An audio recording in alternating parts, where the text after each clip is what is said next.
de 2023, às 11 horas, no plenário Walter Azambuja.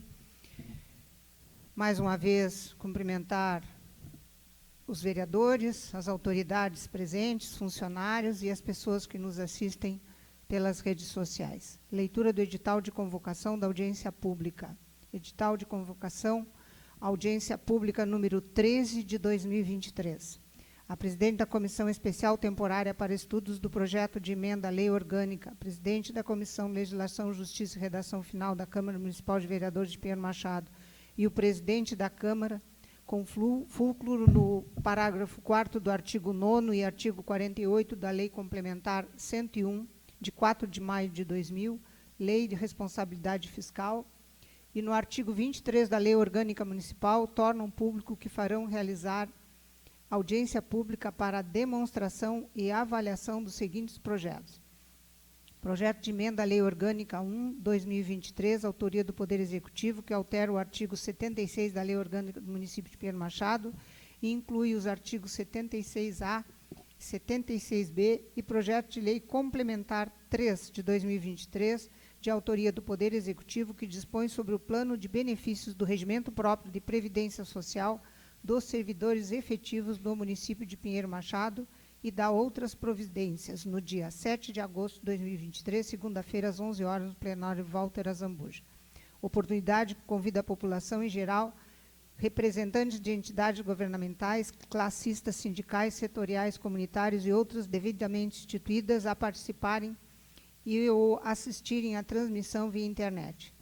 As entidades ou cidadãos que desejarem se pronunciar sobre o assunto em questão poderão participar em tempo real através do Facebook da Câmara ou através do e-mail cv.pm@hotmail.com ou pelo telefone 3248-1527 a partir da publicação deste edital. Já está conosco na mesa o Giovanni Sampaio, presidente do FAPES, e passo a palavra para o representante do proponente executivo municipal, que faça a exposição do projeto de emenda Lei Orgânica 1/2023, autoria do Poder Executivo, que altera o artigo 76 da Lei Orgânica do Município e inclui os artigos 76A e 76B, e do projeto de lei complementar 3/2023, de autoria do Poder Executivo, que dispõe sobre o plano de benefícios do regime próprio de previdência social dos servidores efetivos do município de Pinheiro Machado e dá outras providências. Giovanni, então, bem-vindo.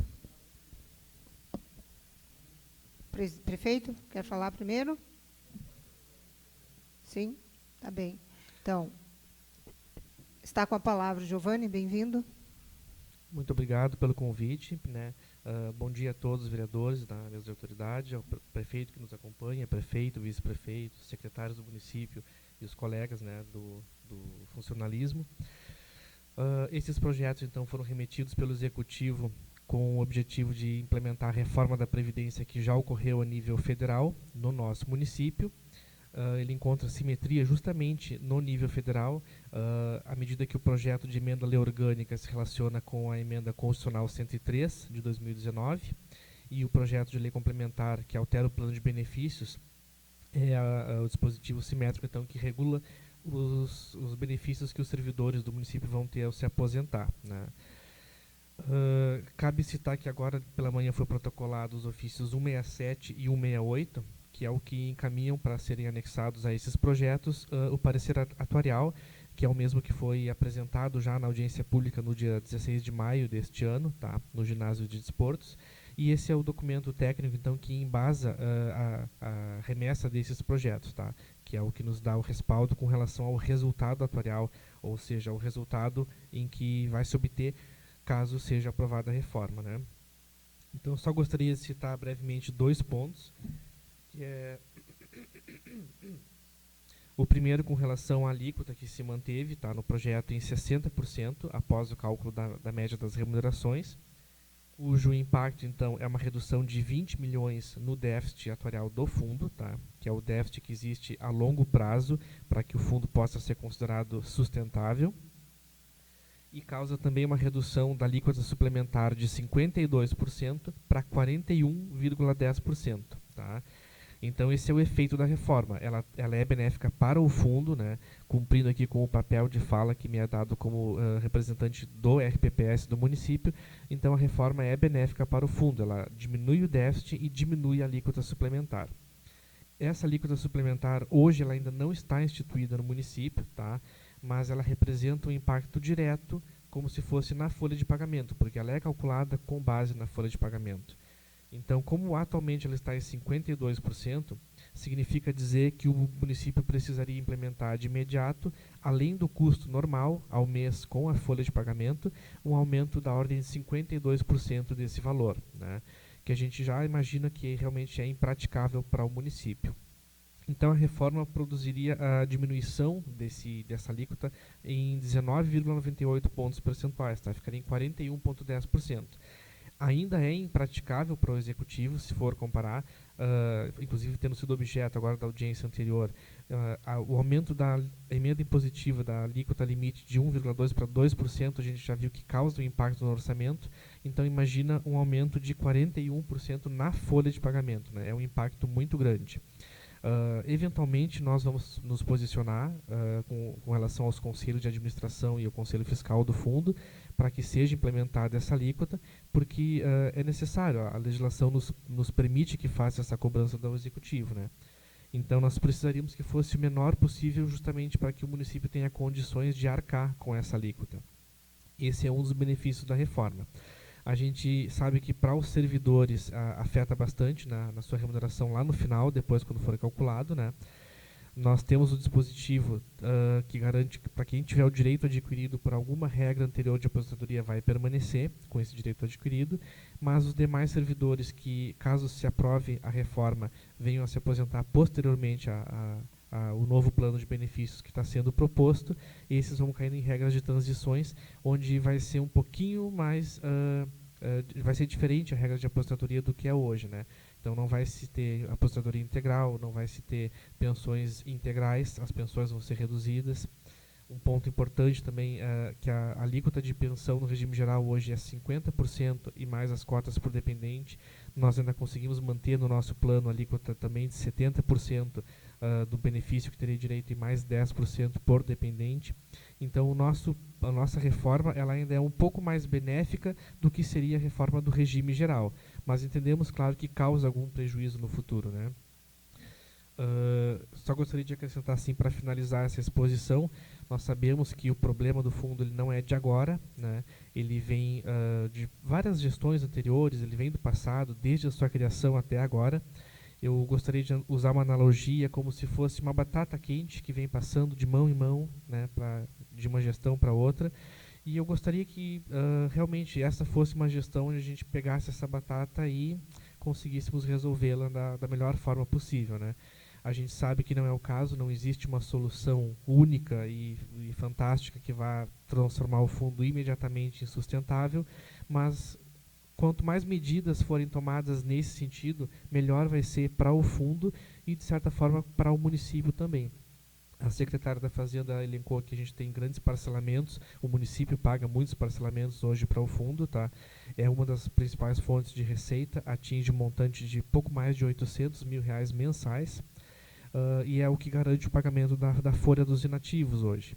Então, todos esses fatores, o orçamento, a manutenção do fundo a longo prazo, a existência do RPPS em Pinheiro Machado, precisam ser considerados também no momento de levar esse projeto à votação, né?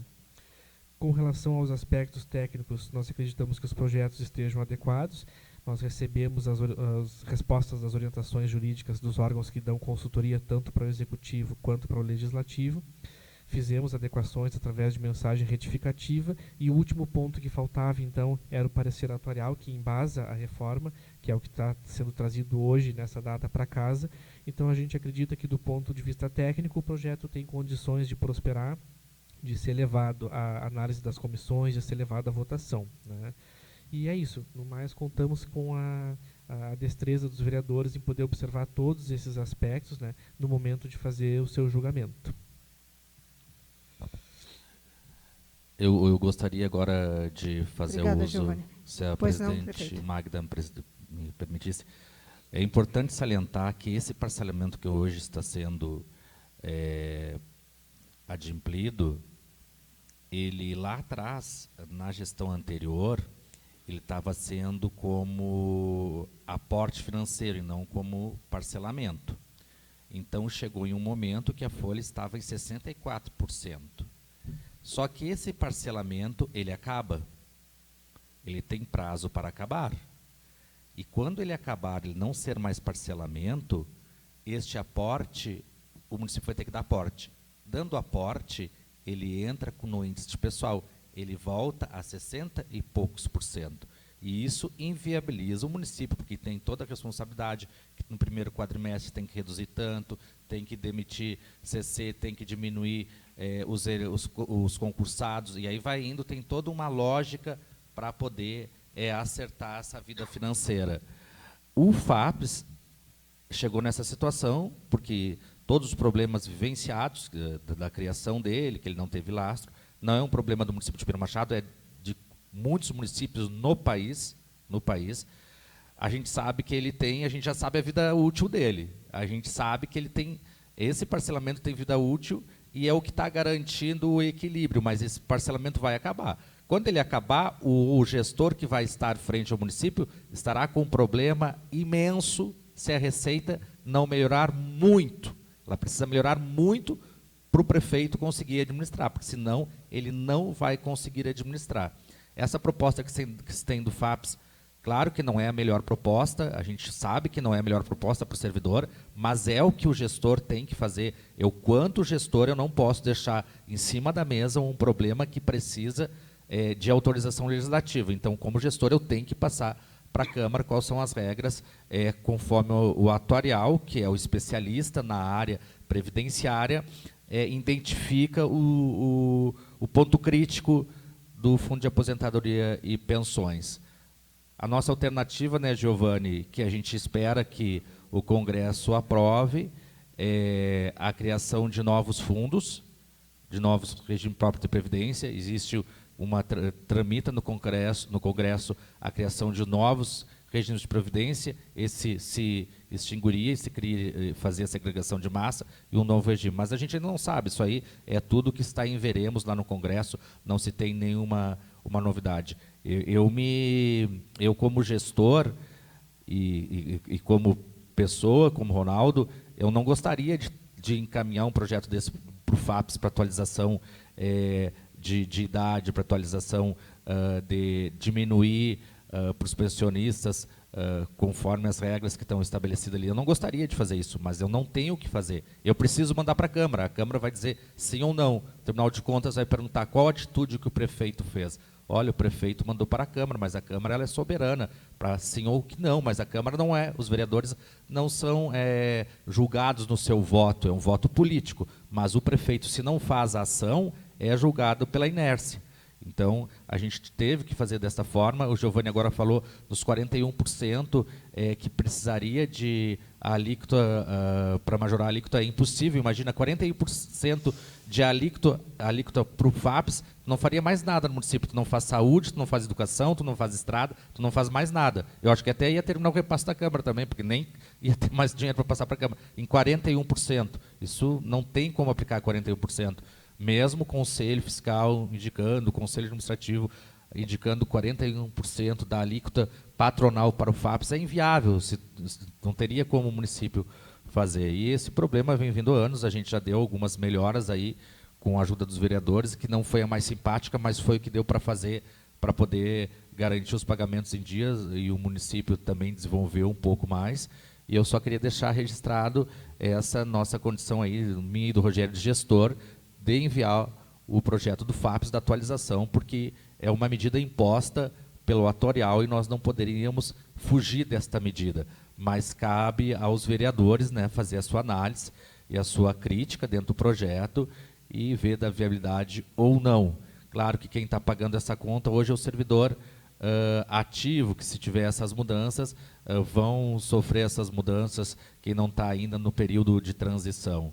Mas cabe a vocês, vereadores, fazer a sua análise. A gente pensa também, vai pagar por um erro servidor ativo, está pagando por um erro que não foi deles, né, que não foi criado por eles. E aí a gente surge todas essas dúvidas que a gente fica ponderando aí, mas eu sei que os vereadores farão sua análise, e a gente não vai fazer nenhuma pressão em nenhum dos vereadores, né, para fazer o seu mérito, o seu julgamento aí, e sua aprovação ou sua reprovação. Obrigada, prefeito. A população, pelas redes sociais, não. Os funcionários, tem alguém que... Isso. Secretários que queiram falar? Então, coloco a palavra à disposição dos vereadores, pela ordem das bancadas. Vereador Renato. Estou satisfeito com as colocações, agradeço o espaço, presidente.